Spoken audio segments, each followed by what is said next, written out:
The Unofficial Lounge with Ashante, Craybon, and Monty.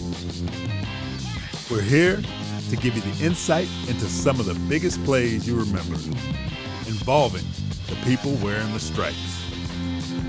We look at the grit it takes to become an official, while exploring the history of officiating with the people who made it.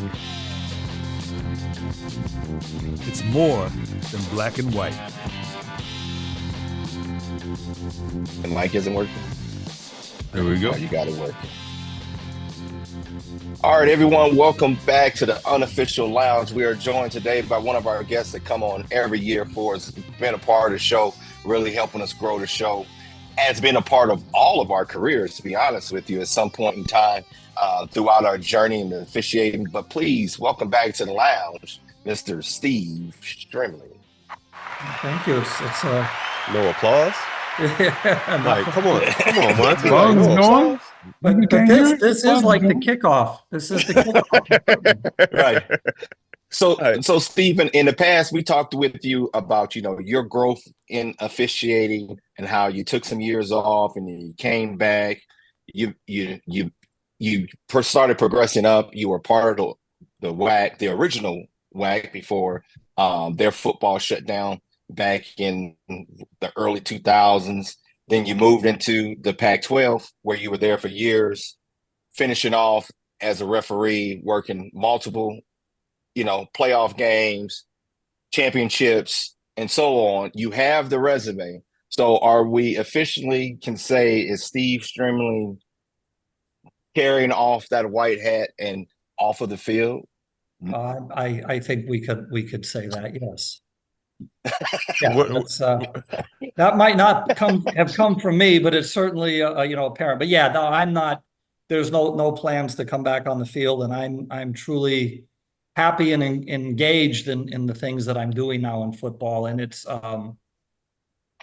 it doesn't take, I always said I really like what I'm doing, but there's nothing like being on the field. But I embrace it, and it's sort of fun to watch the group that's out there and how hard they work, and sort of think back is how hard it is to do this, at a high level as you progress through it. And it's until you do it and then sort of step aside, you don't realize how hard everyone is working.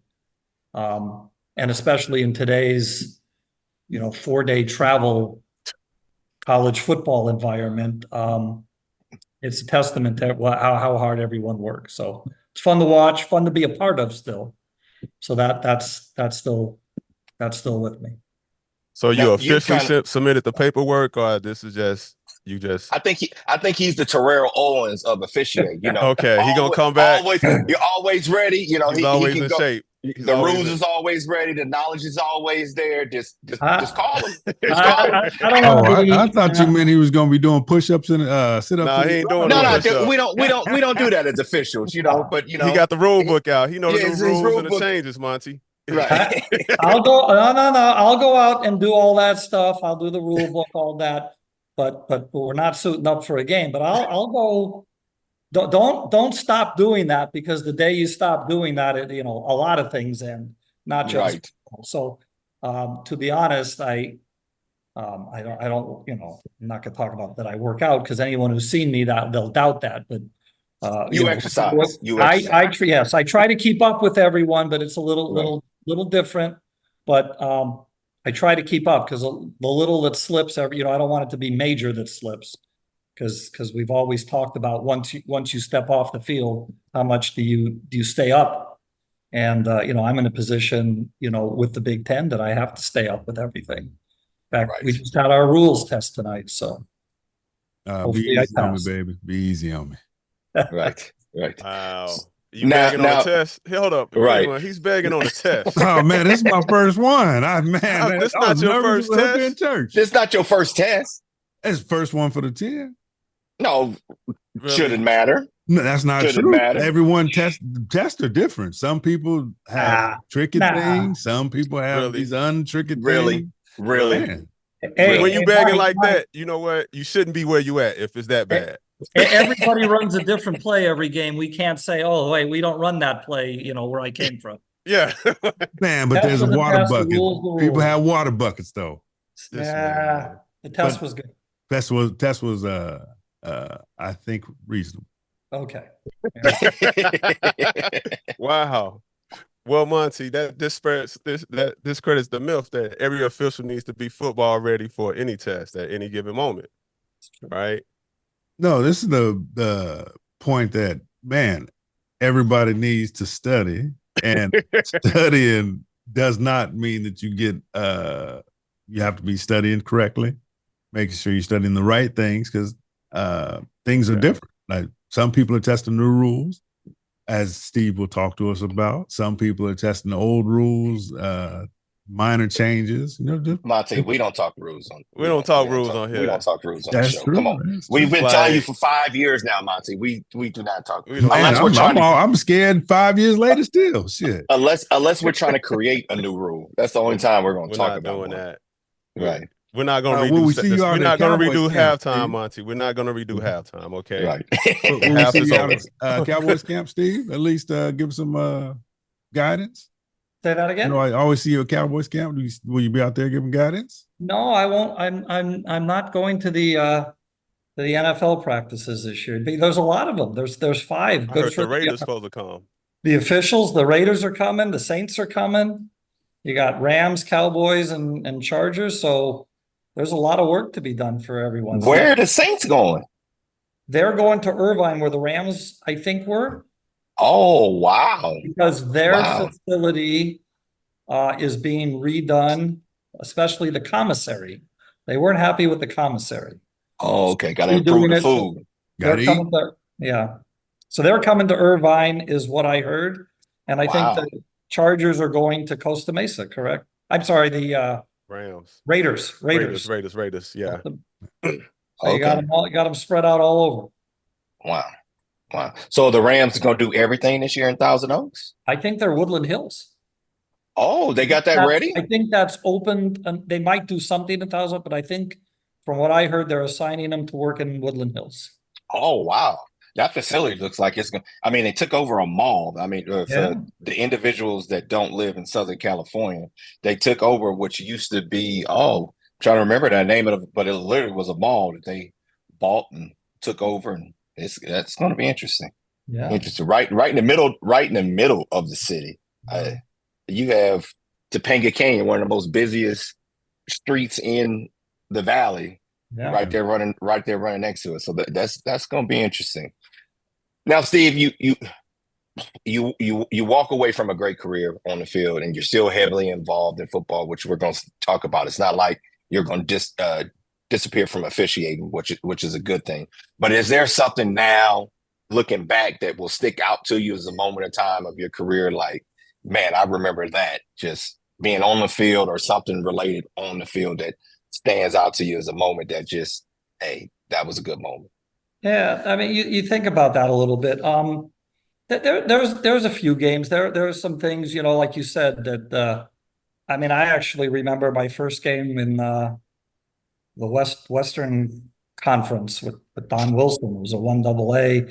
But you sort of remember your first games. There's a couple of special games. Certainly, I think the Pac-12 championship game when I was assigned the first one, which was where the 49ers play, it was just that you sort of reached that within your own conference. There were some great officials that were always assigned. It was something you strive to do. And that was sort of special. Special. I had my family there and all that. The first one they had in Vegas was, equally special. So I guess those higher profile games you sort of remember. They put a lot of stuff on there. Your family usually joins you, so that's probably as memorable as of the assignments. But then the ones you think about were some of the crews you worked with, and maybe there was a special either game or special, weekend that you spent that you look back. So they're not one in particular, but maybe those assignments that you strive and work hard for and see some really great officials get, that you could be a little bit a part of that group. It stands out a little bit more. So Well, I know a game that stands out for me being able to work with you was the Cotton Bowl, Alabama Cincinnati playoff game. That not the game was cool, but the whole week leading up to it because we had Steve Stremling as the crew chief, not just the referee, the crew chief. The whole 3 weeks leading up to it, everything was in order. They took care of us great. did you take And notes on how to be a crew chief? hey, Did you it's take one of the notes? people. It's one of the people I take a lot of notes from that I actually use. Some crew chiefs I took notes to say, don't do this. It's all good. It's all everything you take from somebody can be good. You know what I'm saying? So, Yeah, Uh, off the field stuff are things that I like to do. I still do them now. Right. So some do, some don't. But that was a great experience. I think it was a nice family thing too. I think a lot of the family Yes. got together, but everyone worked hard and did their job and had a good time. So if we can throw all the ands in there, then it makes it very Right. special. You know, so when you say that, that's the only bowl game that I've worked that everybody had at least one guest, family member with them the whole entire time. The rest of the time that I've gone to bowl games, that hasn't been the case. And that one, it every single person. Wow. Yeah, Sheesh. it See what was nice. It Steve's? was nice. so did you you must not have cherish been to that? Hawaii then. So did you cherish those moments? Like last year, I know you was coming off and you were TV Steve half the season. Then before you went back, did you cherish those moments about, because you get that itch about, okay, it's travel time, football season. So did you cherish the moments of the previous? No, I mean, not while in the moment, like working last year, what I did, I tried to do as good as I can there. Uh-huh. In those, I look at the crews and you sort of go, wait, I know what they're doing, I know what they're going through, but it wasn't like, oh, it wasn't really a sentimental journey, if that's what Okay. it was more, if something were to happen that needed maybe a correction, you're going like, well, here's how you'd fix it. You're trying to talk to people and which you can't do. So, you stay in touch with them after, but you sort of realize what they're going through on the field in real time. So it was more, I still identified with some of that stuff, but not, wasn't a special, point or anything there. What Okay. was your big learning from TV, Steve? What's the thing to work on this year? My first big thing, I wasn't great at it. I don't even know if I was good at it. That particular assignment or that job is you have to sort of learn of what they're actually looking for there, and you're there to help the analyst as something comes up, but you're also supposed to point the audience into sort of the behind the scenes. What are we looking for? And what, the biggest thing that they kept telling me is, well, what do you think the outcome would be? And, then you have to sort of put yourself on the line on that one. As it went by, I came a little more comfortable. What you're not supposed to do, which I learned very quick, is point out mistakes or point out that might not have gone wrong. That's not what that is for. Which maybe is more of a supervisory thing. Sure. And I learned that pretty quick. Right. Now you kind of talked about it when we first opened up, and just the changing landscape of how things have gone, and the coast to coast officials that we are. And you've That's been. interesting. Uh-oh. It's freezing. Oh yeah, you are freezing up because you came out of It's nowhere. cool on Sorry. my side. Oh, Okay. Nah, that's Sorry me. about that. But no, as we see the changing landscape and officiating, and you kind of talked about that, and by the used to be Pac-12 now, Pac-12 by name, Pac-2 by teams. Those amount of officials shifting, but you've been heavily involved with not only being a supervisor of the SCIAC, a local Southern California Division III conference. You always been a person that's been involved in giving back and going to camps prior to you even having games to assign. So what would you say for a young official now coming up in this changing landscape? How do they have the ability to move up? well, I mean, the first thing is the shift from when, let's say, maybe I was going to camp to now is the amount of time from when you start officiating to where you might end up. It accelerated so much. Now I think that's slowing down some because of the shift. And so people would watch, you go to camps and see, well, this person was 3 years, this person was 2. Why am I not? Well, there's a lot of obviously officials that have moved conferences, and there are officials that probably right now are on the doorstep and will need a little time. And then the consortiums, the alliances of the conferences, you have to look, do you promote from within or do you hire from outside? And that becomes difficult. So now not only are you trying to move up, you're trying to place yourself into a group with a natural progression.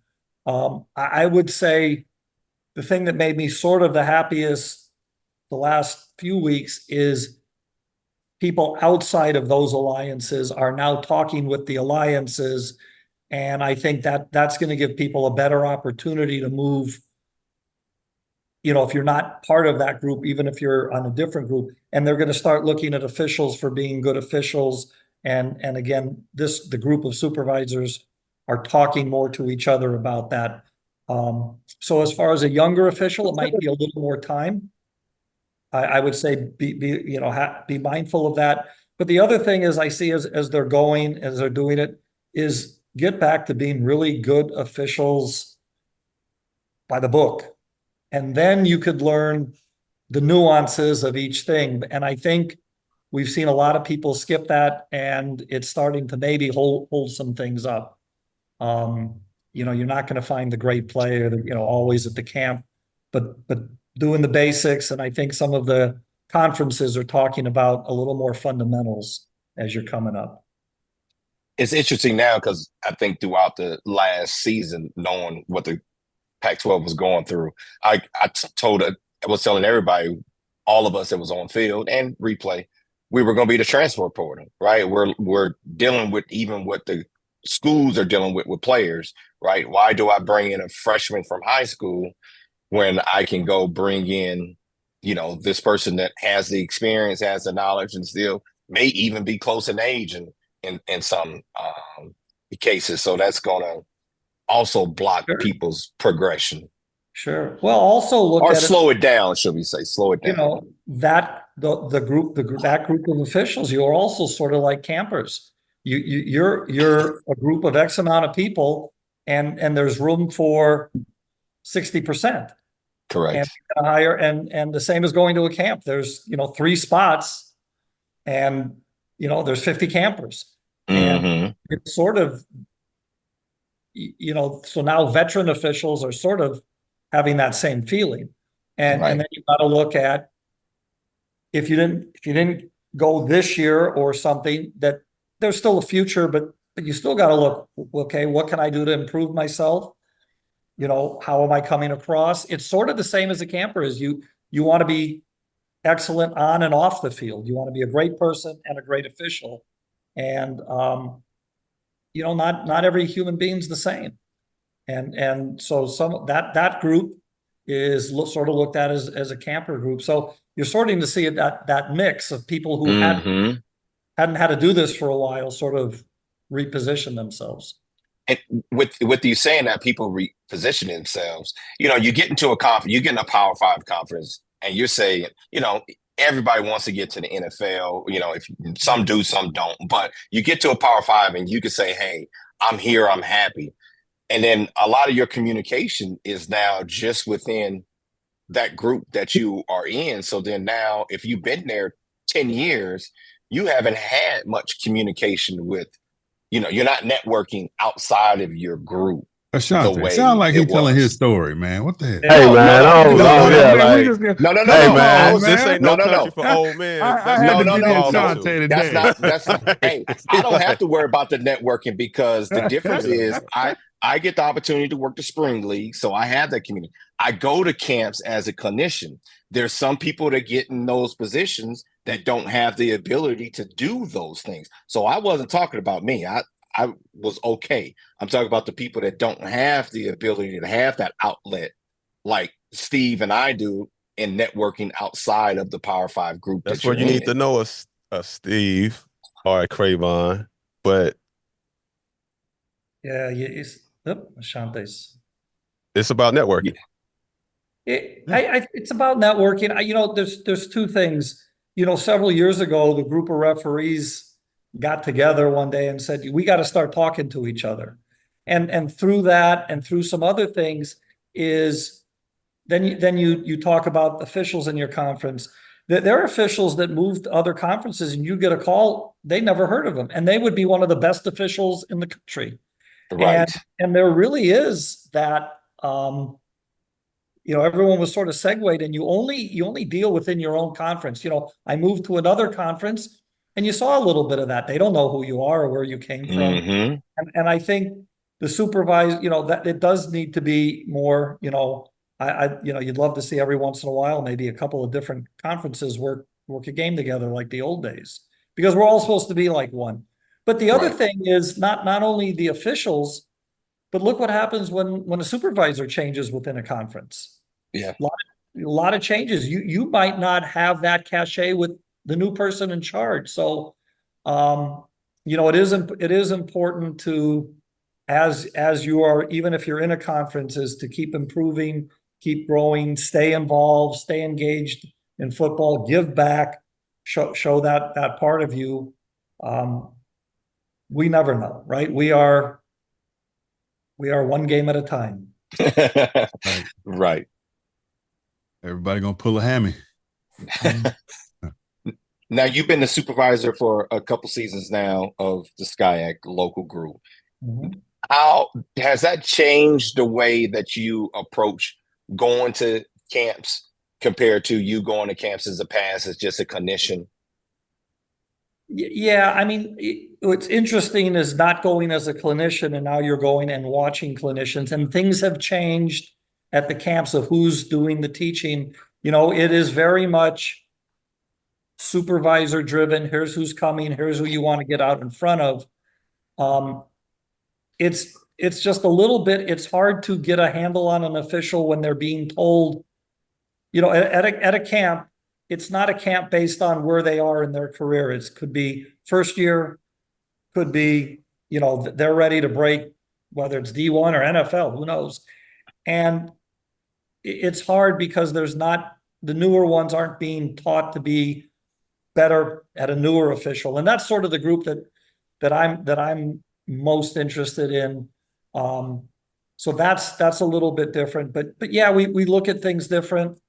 Hiring versus not. But I had that opportunity with the FCS West, with the WAC and the Big Sky, is when they expanded, is I was part of that process while being a clinician also. So it was a great blend. So that would be the only thing, is if you're really looking at someone, do they get the right snaps? Are they getting the right instruction? Can you actually see what it is that you would want for them to be on the field? The other thing we've done is we've gone to a more upward based program where we're luckily in Division III SCIAC Southern California, in the past 3 years, probably 2/3 of them have moved up into a higher conference. Where they're still able to work, we like to keep them. So it's great to see that. So it's a little bit different crowd. So the newer officials that are coming in are working with people a little bit above them, puts a little bit more pressure on. We expect them to grow into that very quickly. And, it's a good thing. We see people, able to move on, and see their careers, go further. How are you seeing the number of officials coming up? Because there's less and less officials in our area. I think when I came in, there was 130, 150 officials. Yeah. I think it's 50 now. How are you seeing the pool of officials looking? This is going to sound poorly. The number of qualified officials is obviously way down because there's just no longevity in there. They'll work 2 years of high school, junior college is hire right away, and then they're applying to the SCIAC. And like, I can do this, and then, unfortunately, there's the skill set, the knowledge, even rules, the mechanics is just not there to what we're looking for. We don't hopefully never don't get into a position where we're just hiring numbers and bodies.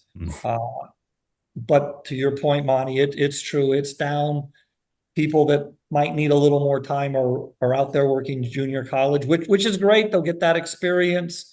Things will happen along the way. We just have to experience that with them and then guide them through that.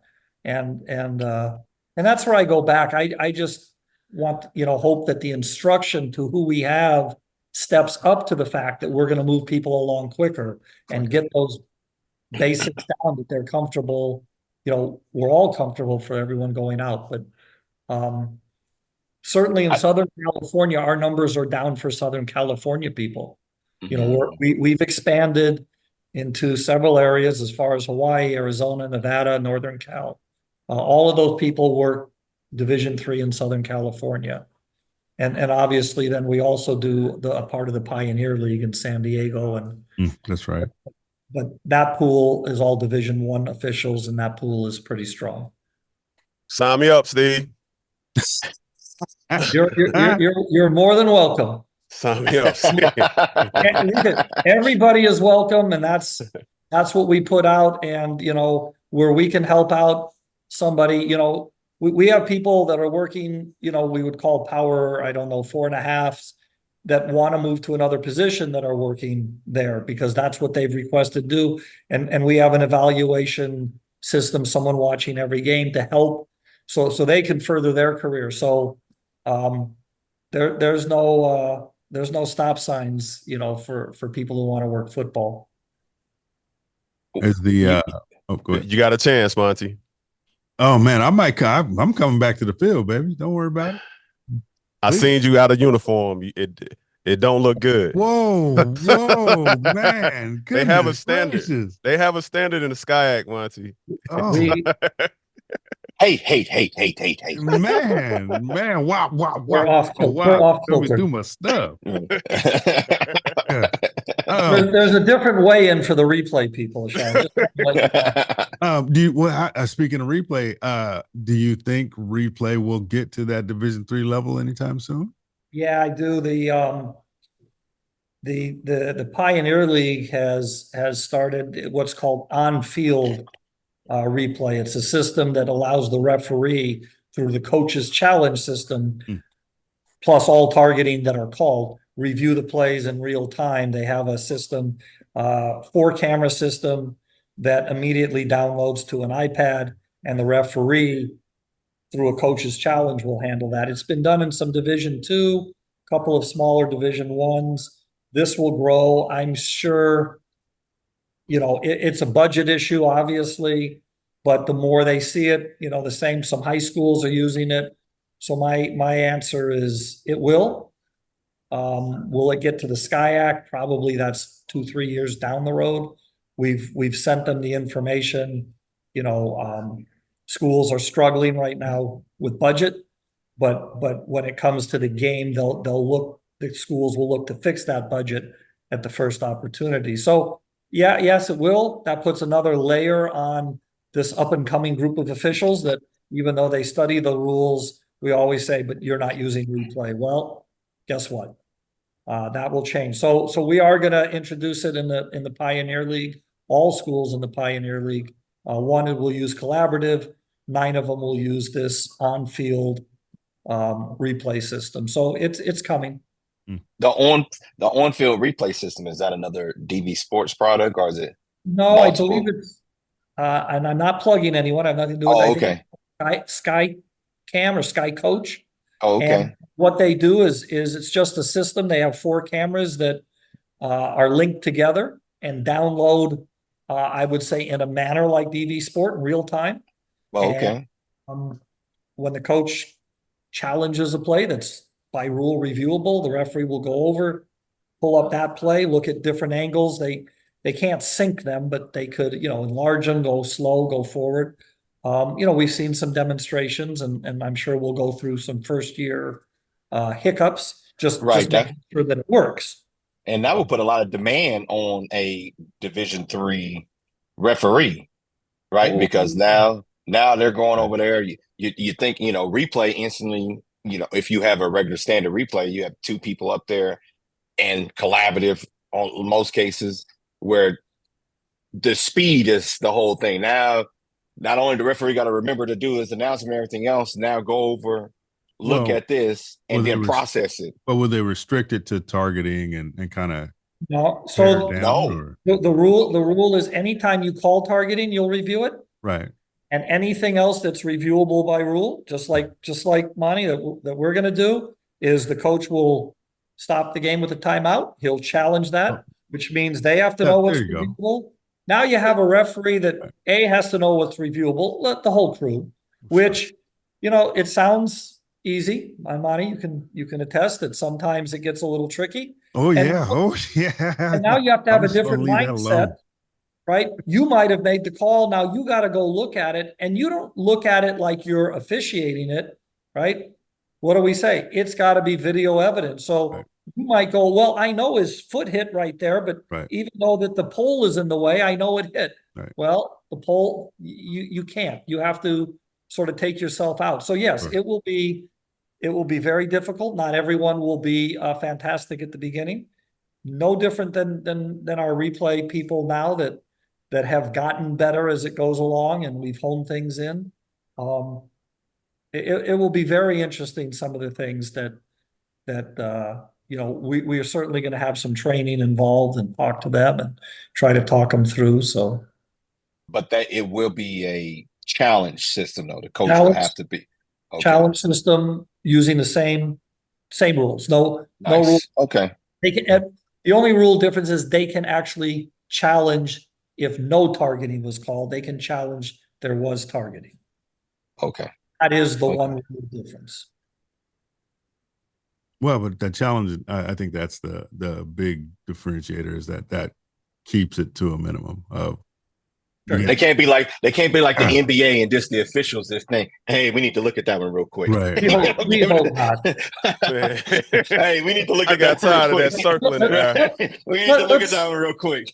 Let me ask you honestly, Craven, you ever called upstairs and go, "Are we sure we don't want to take a look at this?"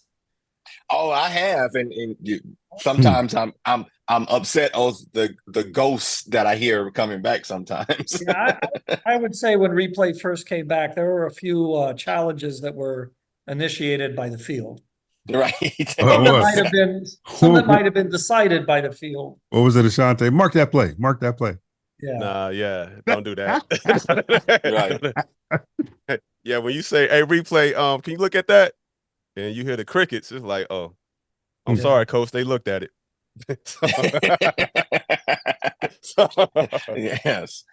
You said something, Steve, and I know, knowing you, how is it as you're going to a camp as a supervisor and you want to give instruction, but you're in that supervisor role? Like, because you're a teacher, right? So how is it when you hear what was Steve's thing? You can do it your way or you can do it the right way. Yeah. But I'm saying he's hearing someone give instruction that I'm knowing Steve, Yeah, I've done two ways after checking my blood pressure.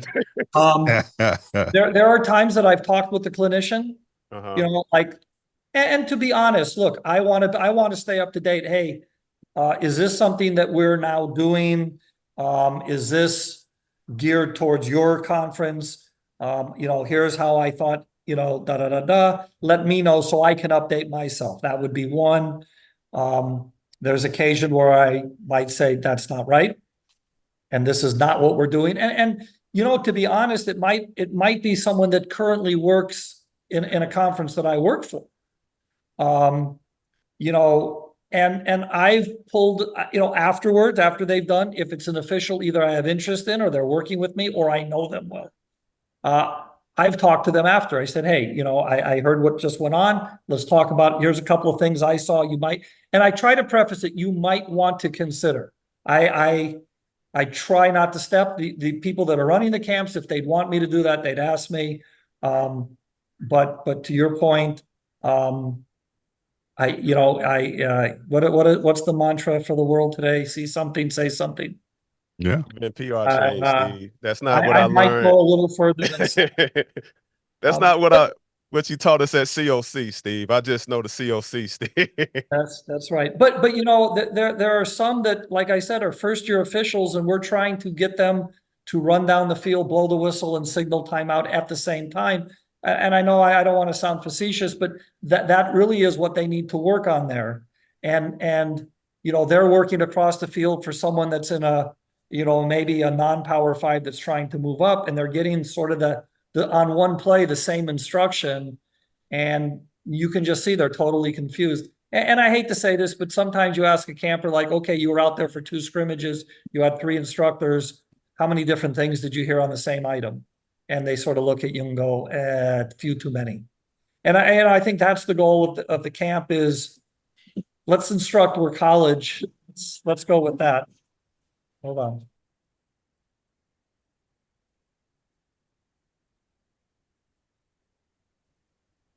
Intruder. As long as he has cookies, I'm good, you know, because they have a lot of cookies. They have okay. But anyway, you know, look, camps do a great job. It's you know, there's just different Okay, levels. Well, yeah, what about the monetary portion of camp, Steve? You don't even go to camps, man. Don't even talk about that. Right. Yeah, you don't even go to camp. You're not even spending your money as a clinician. Me and Steve give away our money showing up as a clinician. Yeah, let's not talk about you can't even ask that question, Monty. Whose money are you talking about? The campers? You guys hear that? SpaceX shooting off a rocket. No. He was trying to rocket right now. He was trying to talk about the campers fee. But yeah. I'm not gonna let him ask that question because he doesn't even go as a clinician giving away some of his qualified money. Hey, if I was invited, I'd go. So, you ain't qualified. You ain't qualified. You know, we're not even. We're gonna strike that off the record. strike that quick. But since I just got back from a camp. But you bring up a good, interesting question about sometimes with the campers, and like you said, the information that you can get. That sometimes can be overwhelming, and you have to understand, okay, like where this official's coming from and the other 3 officials who just walked by.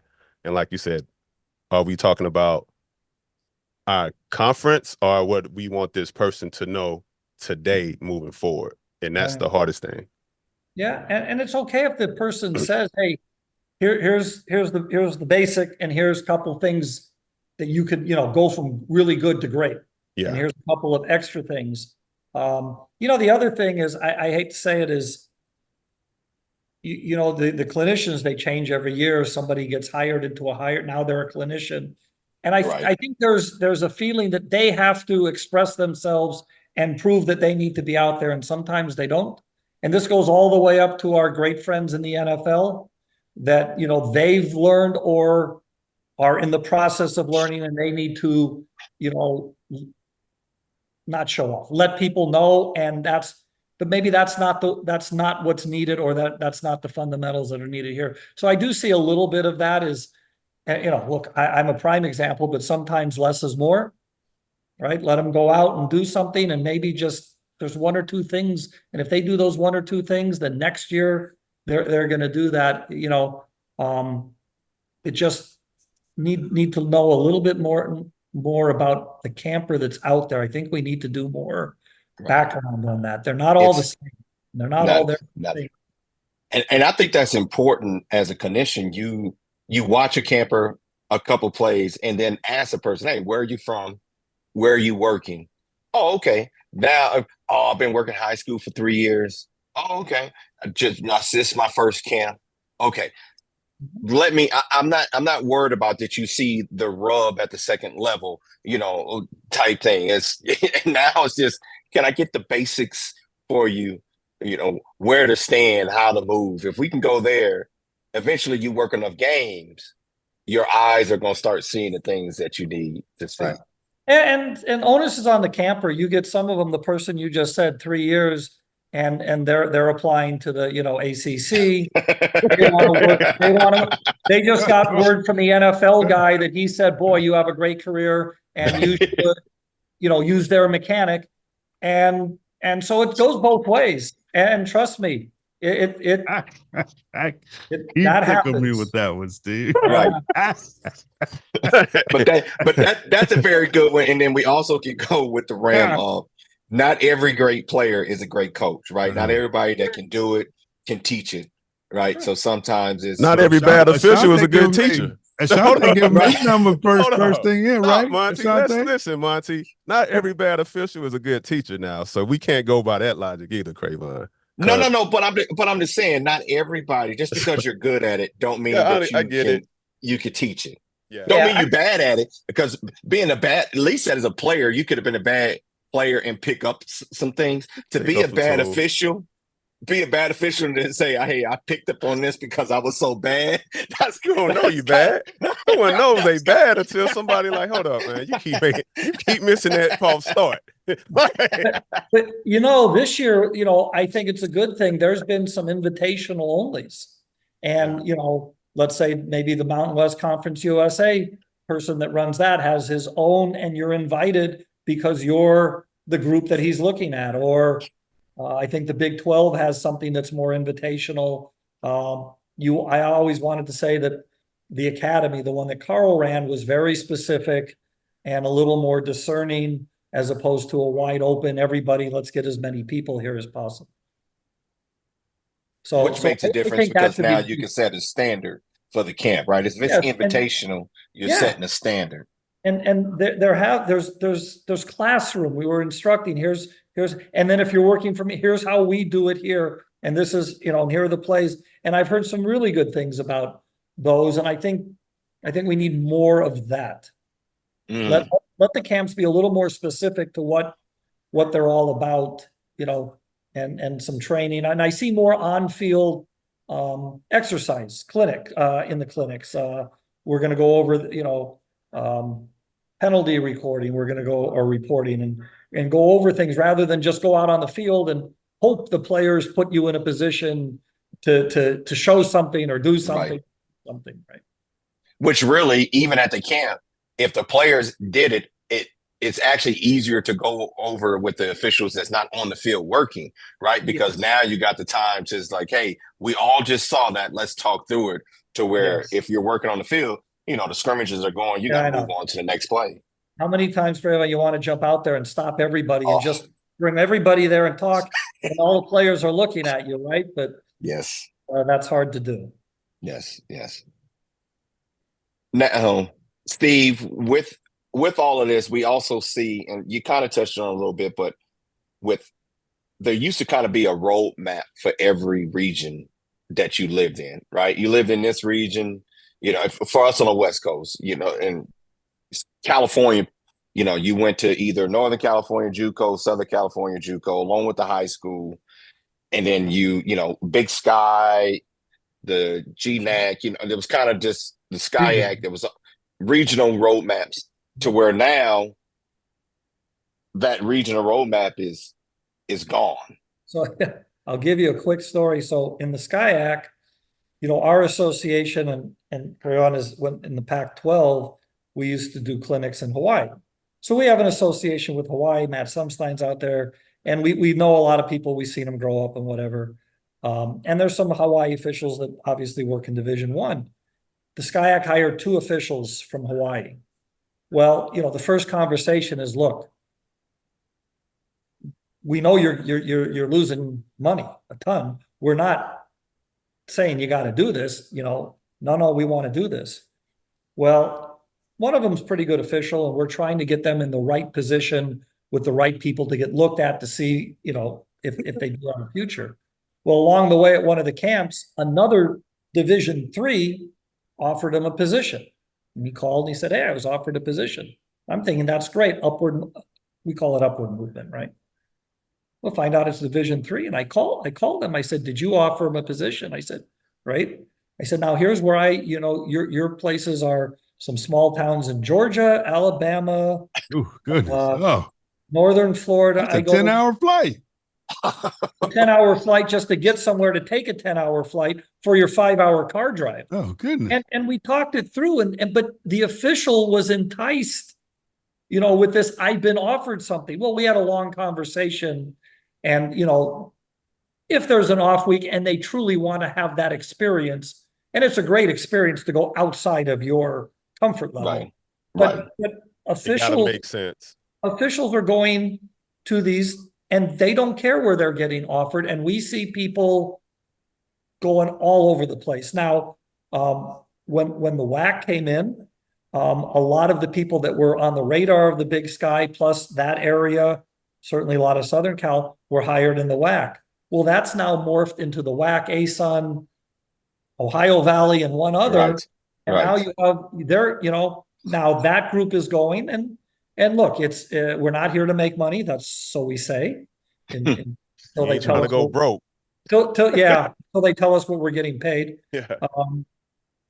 But now that that group is going all over. We have Southern California working the Missouri Valley Conference. We have Southern California people working Division III in the Northwest area, Portland, Washington, that area, because maybe they feel there's a connection going there. There's no roadmap. We as a group, we try to talk to each other. We're trying to open up the lines. Not everybody likes everybody. Certainly, we work here with Tim Crowley, who's his group is very big in the Texas area. They are Division II, Arizona Northwest, but now some of the Arizona is going to a more Northwestern group. We're trying to stay in line with each other. I certainly have conversations because of the Sky Act with the Division I FCS group, which is the Big Sky, the Ohio Valley, even the Missouri Valley with Bill Carolla. I think that's the best thing we can do is really try to help these officials help themselves, because everybody will just say yes, and we really got to talk it through, because there's And- we said it here, we are 4 time zone conferences now, Right. and that's tough, and we have to make sure that works. One official politely retired this year. The travel was just too much. As much as they love the passion, it didn't offset. And, it's great to see that someone has a little bit of common sense left there. It's good to try, but I think there really is no roadmap. We have to do a better job where we are regionally, identifying the people in our region. A lot of people were leaving the region, and why is that guy going there? Mm-hmm. And you find out the local person well, I didn't think blah, blah, blah. Well, we got to get back on board with each other. Right. And see if we could make this work a little better. Agreed. But yeah, you bring up something interesting, Steve. Like you said, you got to think things through, like that. Think things through, because I heard that conversation before, someone saying that, and I was like, "Are you thinking this through? Because you losing up." Because he compared it to when I was working in a SWAC, and I was like, I got paid more money than what you're paying to go work a game. So you gotta, and put that how much you willing to lose. Yeah. And And stuff it like might that. be and some of the D3s and D2s are being affiliated, moving up. And look, as long as that person in charge at the top is saying, okay, legitimate chance, legitimate opportunity. Let's look at this for this amount of time. Maybe it's this amount of time. And then if it's not working, maybe you go to a more local place, we'll revisit it. I hope we get to the point where everyone has the time and ability to go up and then to go down, to talk to the people that are in that group, Right.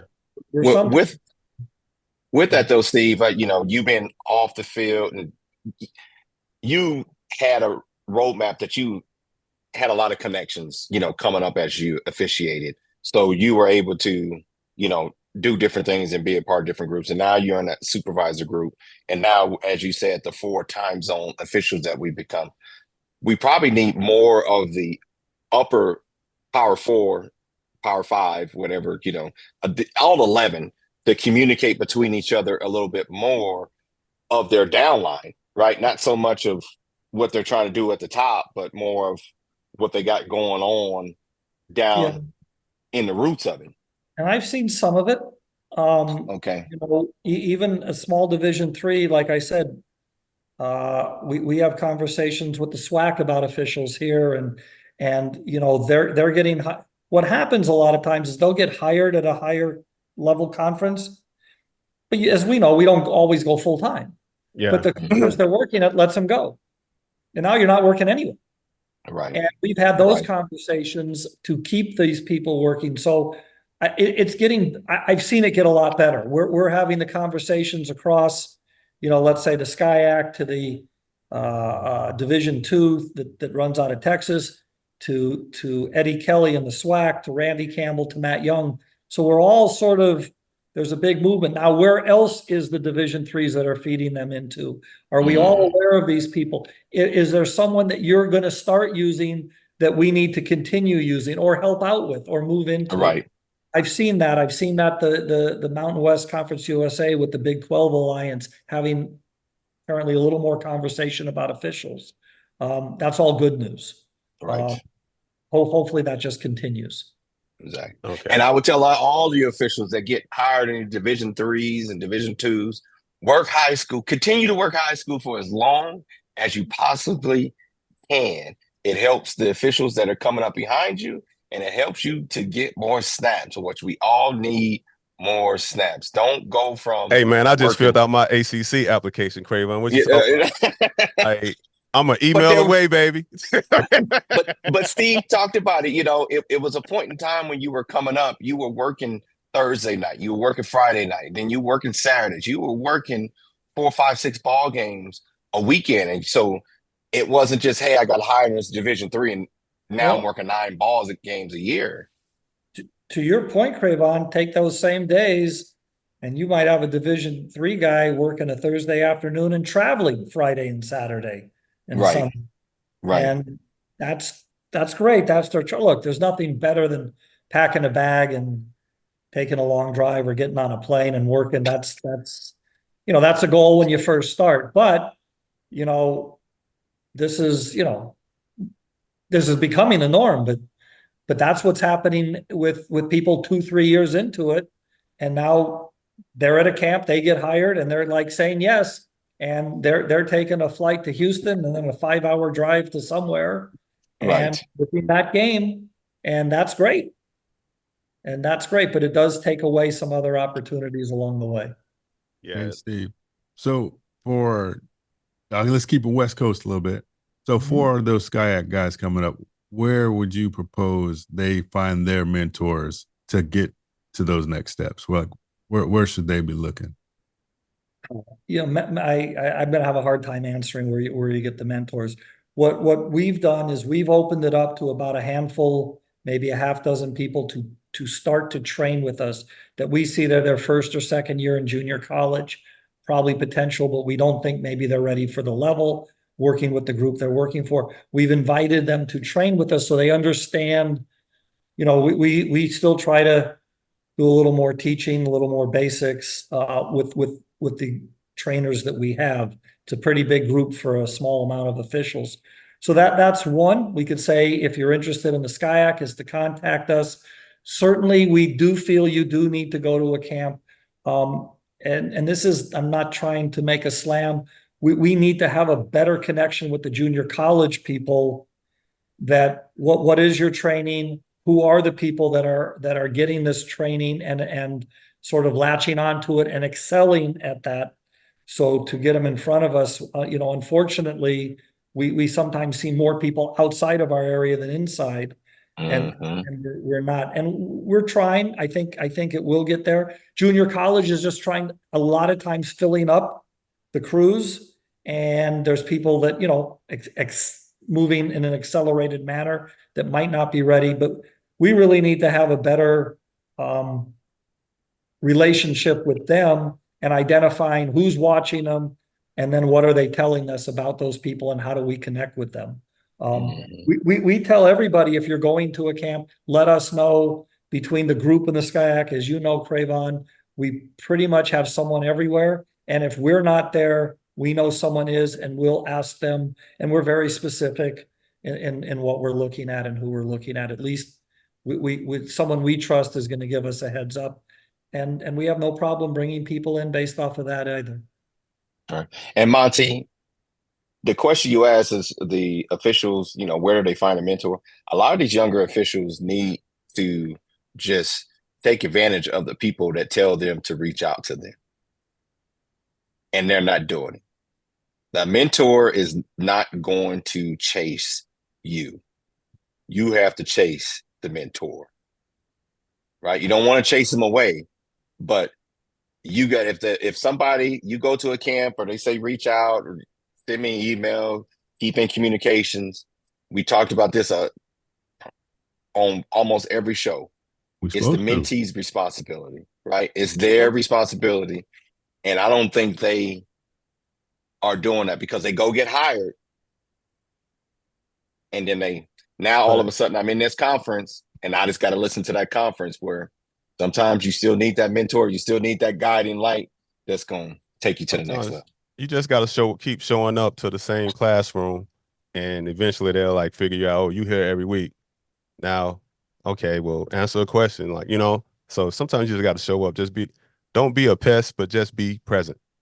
So that's a good way to put it, Shante. Did a lot of that, yeah. Didn't know sometimes the door wasn't opened as I walked through, but just smile. Yeah. So now, Steve, year 2 of this beautiful thing that we call spring football. How was that? Last year I got to see you on TV. What happened? Last year you got to see me on TV where, in the command center? In the command center. The USFL. USFL you were. Yeah. I was there on a couple of weeks, and then I did a couple of weeks when Mike was off. This year, it's sort of a culmination. It's 5 years and the 2 leagues came together. I mean, for me, I was heaven. I got Dean and Mike. There were USFL supervisor. Well, there was just one. It was me and one other guy. And the XFL had a group that was, certainly fantastic. And now we're all as one. I'm learning from this group of people. I thoroughly, enjoyed it. I think the officiating, certainly from what they put out there as a product, was one of the star performers. But as a group, I thought we did a great job. And we there are 70 officials, and they're not all on the same page or same wavelength, but it's truly gratifying to hear that one of the things we say is you have a group of people that are going to talk to you about every play, and that's what we do. Go through every play, give some advice without. You're not going to get a good grade. You're not going to get another game.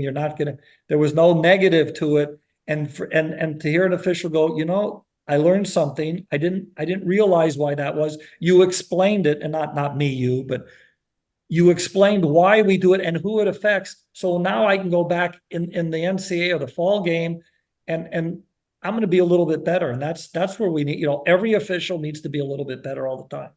And I think that to me was the fun part. Is we get this group led by Mike and Dean, which there's not 2 people better than. I'm sure there's great people out there, but certainly not 2 better than that, who explain not only what it is, why it is, how we want it done, and why we want it done this way, and who it affects. You get all of that wrapped up into your officiating, and so that part was great. I thought we did have a good product. We did a very good job. It's always a learning thing. A new experience for a very good veteran official is still no different than being the first year out there. I mean, you just see officials go through things that they wouldn't in the NCAA game because they're a little more comfortable. This is making some people uncomfortable and getting better, and just being able to talk to everybody about it. It's fun. To me, it's something I love. It's great.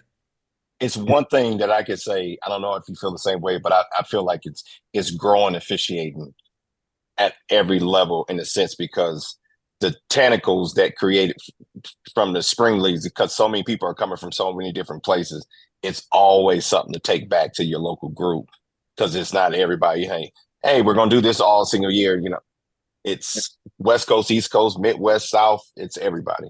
Here's the other thing, and Ashante Amani, to your point, now you're friends with people across the country, and you go to, let's say, a camp, and you meet somebody, and you go, oh, you're from there. Wait, let me make a call. You got someone you can call. Hey, who do you? They might give you someone. Well, we're going to talk to there.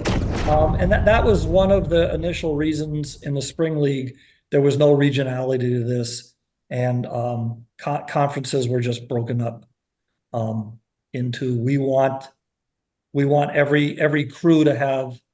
When you talk about diverse, what we're talking about is different walks of life, different conferences, different thoughts about football, and what can you provide to someone else to help them improve? What can they take back to help their conference improve? And then so on, so on. So we hope there's a little bit of that in there. With Steve, before with all the you've been across all these leagues the last few years. Do you feel these are here to stay for these spring leagues? Of course, he gonna say that. He working. Well, so come on, the one thing I say is I have whiteout, and the FL stays. It just whether it's US, U. It's spring football now. That's what people ask me. It's spring football. That's football. Just look. spring football. This one has the best chance of everything. Good. There are two groups of people that have come together that are spending a lot of money of their own, whether it's a corporation, individual, however you want to look at it. And I give them a lot of credit as humans. At some point, you might not want to spend it. So to that, we're always hoping that it continues to get better. Do I think this is the group that will put it through? Absolutely. There's going to be a couple of things that keep it improving. But we know we're going to be there for the next couple of years, and that's, to be honest, a really good feeling. Well, with that, Steve, we always enjoy having you on the lounge. You're one of the many people, but I mean, really a person that is out there helping the game of officiating grow of all areas. You're not just a Southern California guy. You're not just a college guy. You're a college guy. You're a pro guy. You're a high school guy, and you really help what we do as a business. This is no longer an avocation. If you really want to get serious, this is a business, and growing the game of officiating and fighting for the things that officiating needs. You do an excellent job for all of us. And so we appreciate you coming on to the show as always. And you're always welcome back to the lounge, Steve. Appreciate you having me. Good luck to you, everybody. All right. Mr. Steve Stremling. Thanks for tuning in to the Unofficial Lounge podcast. Don't miss your chance to join PCH Street's MVP Wine Club. Get 3 amazing bottles sent to you every quarter and discover wines that make us throw a flag and stop the game. Visit pchstreet.com/join to become an MVP Wine Club member today. Enjoy the best of the Central Coast of California. Thank you for listening to this episode. Remember to please like and subscribe, as the Unofficial Lounge is available on all your podcast streaming outlets, including Apple, Google, Spotify, and Anchor. We look forward to you joining us next time in the Unofficial Lounge.